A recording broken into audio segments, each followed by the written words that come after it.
അയിരൂർ കാഞ്ഞിറ്റുകര ശ്രീ പാലൻ പുലയ ക്ഷേത്രം ഒരുപക്ഷെ കേരളത്തിൽ നാം എല്ലാവരും അധികം ശ്രദ്ധിക്കപ്പെടാതെ പോയ അല്ലെങ്കിൽ വളരെയേറെ ശ്രദ്ധിക്കേണ്ട ഒരു ക്ഷേത്ര സമുച്ചയമായിട്ട് നമുക്കിതിനെ കണക്കാക്കാം.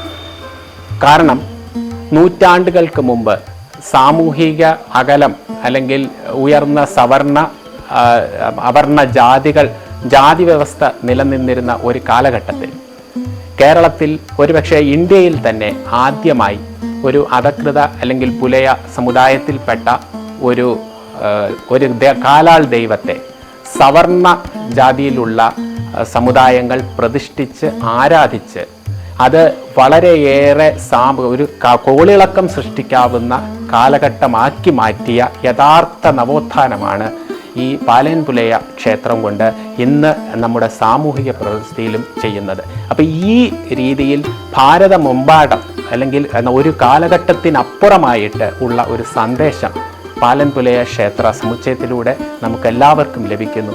അതാണ് യഥാർത്ഥ നവോത്ഥാനവും നമ്മൾ സാമൂഹിക പരിഷ്കർത്തവും.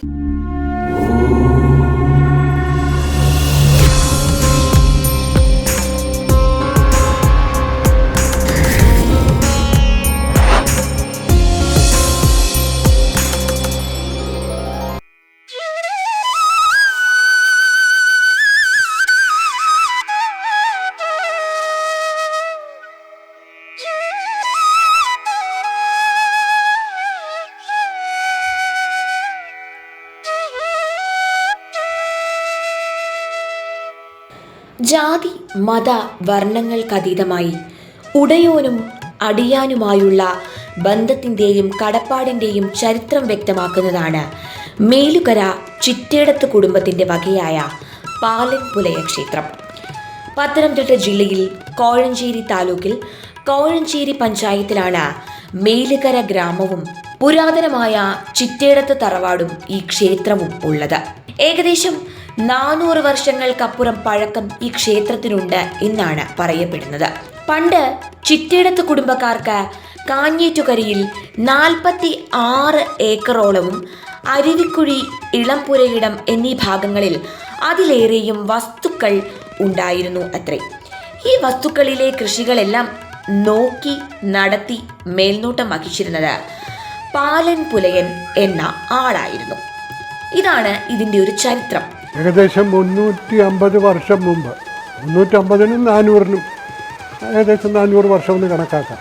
പാലൻ എന്നു പേരായ ഒരു പുലയവർഗത്ത്, ഞാൻ ആ ജാതിനാമം പറയാതിരിക്കാൻ നിവൃത്തിയില്ല അന്നത്തെ കാലമായതുകൊണ്ട്, ഞങ്ങളുടെ കൃഷിസ്ഥലങ്ങളുടെ എല്ലാം മേൽനോട്ടക്കാരനായിരുന്നു. ചിറ്റേടത്ത്, മേലുകര ചിറ്റേടത്ത് കുടുംബത്തിൻ്റെ ഈ കഞ്ഞീറ്റുകര ഭാഗത്തുള്ള പൊന്മല ഉൾപ്പെടെ ഏകദേശം 300-350 ഏക്കർ സ്ഥലത്തിൽ 350ഓളം ഏക്കർ സ്ഥലത്തിൻ്റെ കൃഷിക്കാർ, ഭാഗികമായിട്ട് കൃഷിസ്ഥലങ്ങളും ബാക്കി മുളങ്കാടുകളും പാറയും ഒക്കെ ആയിട്ട് ഉള്ള ആ സ്ഥലത്തിൻ്റെ എല്ലാം മേൽനോട്ടക്കാരനായിരുന്നു. മറ്റ് അദ്ദേഹത്തിൻ്റെ കുടുംബ ആൾക്കാരും കൂടെ സഹായത്തിനും കൃഷിക്കും മറ്റും ഉണ്ടായിരുന്നു. അപ്പോൾ അന്ന് അദ്ദേഹത്തിൻ്റെ 2 പ്രധാന സംഭവങ്ങൾ അദ്ദേഹം ചെയ്തത് ഒരു സാധാരണ മനുഷ്യർക്ക് ചേർന്നതല്ല, ഒരു വളരെ അസാധാരണൻ എന്ന് പറയത്തക്ക, അതിമാനുഷ്യൻ എന്നുള്ള വാക്ക് ഞാൻ ഉപയോഗിക്കുന്നില്ല, പക്ഷേ വളരെ അസാധാരണനായ ഒരു മനുഷ്യൻ, അജാനുബാഹു ആയിരുന്നിരിക്കണം. വളരെ ഏറെ കുടുംബത്തോട്, ചിറ്റേടത്ത് കുടുംബത്തോട് പ്രതിബദ്ധതയുള്ള, കൂടുതൽ ഇതുള്ള ഒരു സമർപ്പണ ബുദ്ധിയുള്ള ഒരു വ്യക്തിയായിരുന്നു. അപ്പോൾ അന്നത്തെ തറവാട്ട് കാരണവർക്കും ഒരു അടിയാളൻ എന്നുള്ളതിനപ്പുറം ഒരു സുഹൃത്ത് എന്നുള്ള പോലെ വളരെ വാത്സല്യം, ഒരു വാത്സല്യം ഇയാളോടുണ്ടായിരുന്നു. വനഭൂമിയായിരുന്ന ഇവിടം വെട്ടിത്തെളിച്ച് കൃഷിക്ക് അനുയോജ്യമാക്കിയത് പാലൻ പുലയന്റെ നേതൃത്വത്തിലായിരുന്നു. കാഞ്ഞിറ്റുകരയിലെ പൊന്മല ഭാഗത്ത് ഒരു ദിവസം കൃഷിപ്പണികൾ ചെയ്യവേ പാലന് നിധി ലഭിക്കുകയുണ്ടായി എന്നും അത് സ്വർണരാശികൾ എന്നുമാണ് പറയുന്നത്. നിധി ഒരു മത്തങ്ങ തുരന്ന് അതിനുള്ളിലാക്കി പമ്പാ നദിക്ക് മറുകരയുള്ള ചിറ്റേടത്ത് തറവാട്ടിൽ പാലൻ പുലയൻ എത്തിച്ചു. നിധി കിട്ടിയ തറവാട് കാരണവർക്ക് വിശ്വസ്തനും സത്യസന്ധനുമായ പാലനോട് ബഹുമാനവും ആദരവും വർദ്ധിക്കുകയുണ്ടായി. ഇവിടെ ഒരു നിധി ഈ ഭാഗത്തുനിന്ന് പടത്തിൽ കിട്ടി, ഈ കളയ്ക്കുന്ന കുഴിക്കുന്ന കൂട്ടത്തിൽ നിധി കിട്ടിയെന്നും അത് ആറ് നീന്തി കടന്ന് അക്കരെ കൊണ്ട് തറവാട്ടിലെ കാരണവരെ ദൂരെ നിന്ന് വിളിച്ച് അദ്ദേഹത്തിന് ഏൽപ്പിച്ചുവെന്നും ഒരു വലിയ ഐതിഹ്യമുണ്ട്. അത് ഞങ്ങളൊക്കെ വിശ്വസിച്ചു പോരുന്നു, തലമുറകളായിട്ട് പറഞ്ഞു കേട്ട് ഞങ്ങൾ വിശ്വസിച്ചു പോരുന്നു. കാരണവരുടെ നിർദ്ദേശപ്രകാരം ചിറ്റേടത്ത് നാഗചാമുണ്ഡി ദേവീക്ഷേത്രത്തിനോട് ചേർന്ന് നിധി കുഴിച്ചിട്ടു എന്നാണ് വിശ്വസിക്കപ്പെടുന്നത്.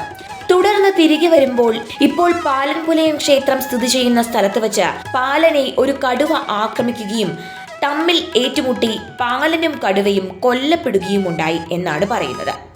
ആ കൊടുത്ത നിധി അവിടെ ഒരു തറവാട്ടിൽ തന്നെ ഒരു ചെറിയ ക്ഷേത്രമുണ്ട്, ദേവീക്ഷേത്രം, നാഗചാമുണ്ഡി ക്ഷേത്രം.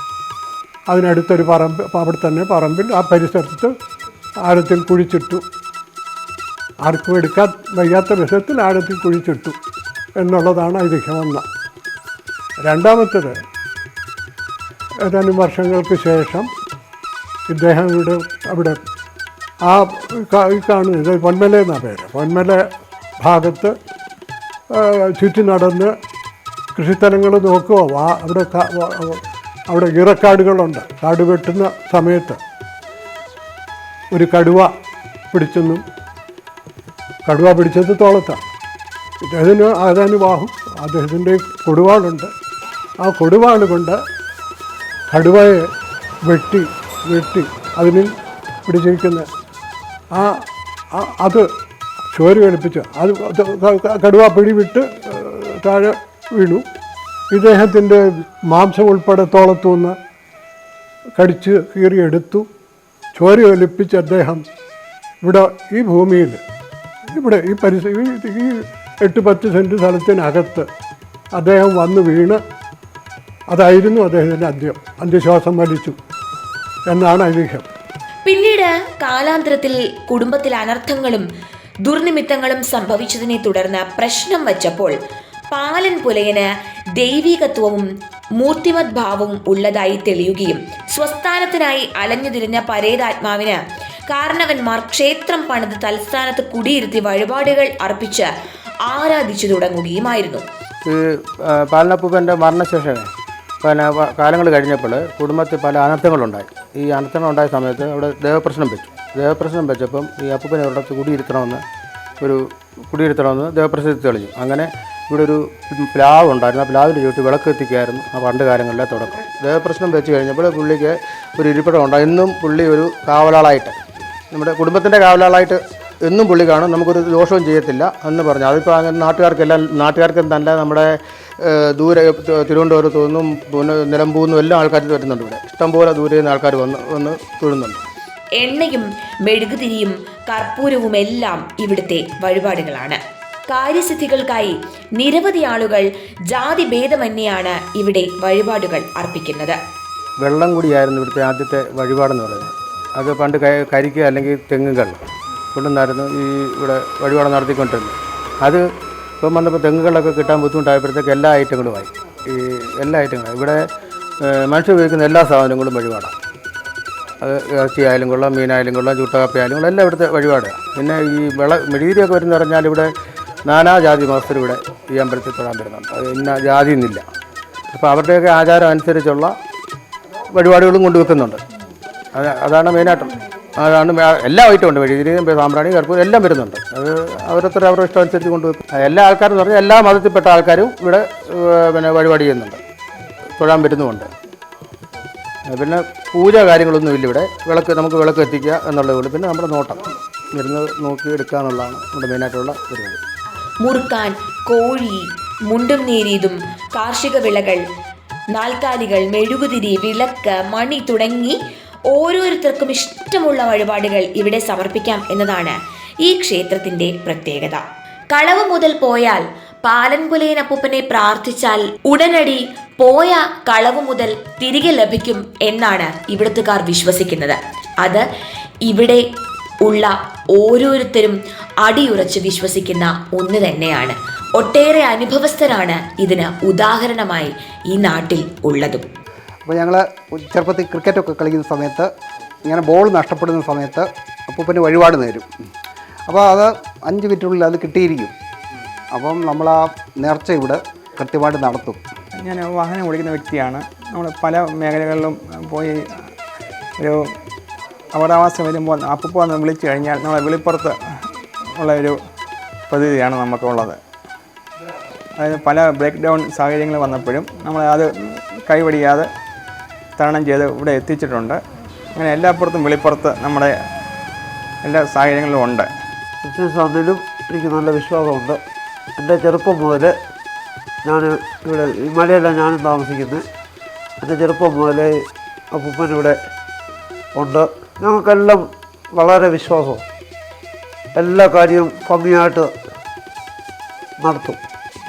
ഒരു എന്തെങ്കിലും കളഞ്ഞു പോയാലും വേറെ എന്തെങ്കിലും കാര്യമുണ്ടെങ്കിലും എല്ലാം റെഡി ഭംഗിയായിട്ട് കിട്ടും. അതുപോലെ എൻ്റെ അമ്മയുടെ സ്വർണ്ണമാല നഷ്ടപ്പെട്ടപ്പം അപ്പൂപ്പന് മുറുക്കാനും അന്നൊക്കെ മുറുക്കാന് മെഴുകുതിരി ഇതൊക്കെ സമർപ്പിച്ചപ്പോൾ തന്നെ അത് പെട്ടെന്ന് തിരിച്ചു കിട്ടി. അങ്ങനെ വലിയൊരു ശക്തിയുണ്ടെന്നാണ് എല്ലാവരും വിശ്വസിക്കുന്നത് അപ്പൂപ്പന്. ഇന്ന് ചരിത്രത്തിൽ ഗവേഷണം നൽകാവുന്ന സമത്വഭാവന ജാതിമത വർഗ വർണ്ണങ്ങൾക്ക് അതീതമായി ഈ ക്ഷേത്രത്തിൻ്റെ മാത്രം പ്രത്യേകതയാണ്. ഇവിടെ എല്ലാവർക്കും പാലൻ അപ്പൂപ്പൻ പ്രിയങ്കരനാണ്, ആരാധനാമൂർത്തിയാണ്, ആശ്വാസദായകനാണ്.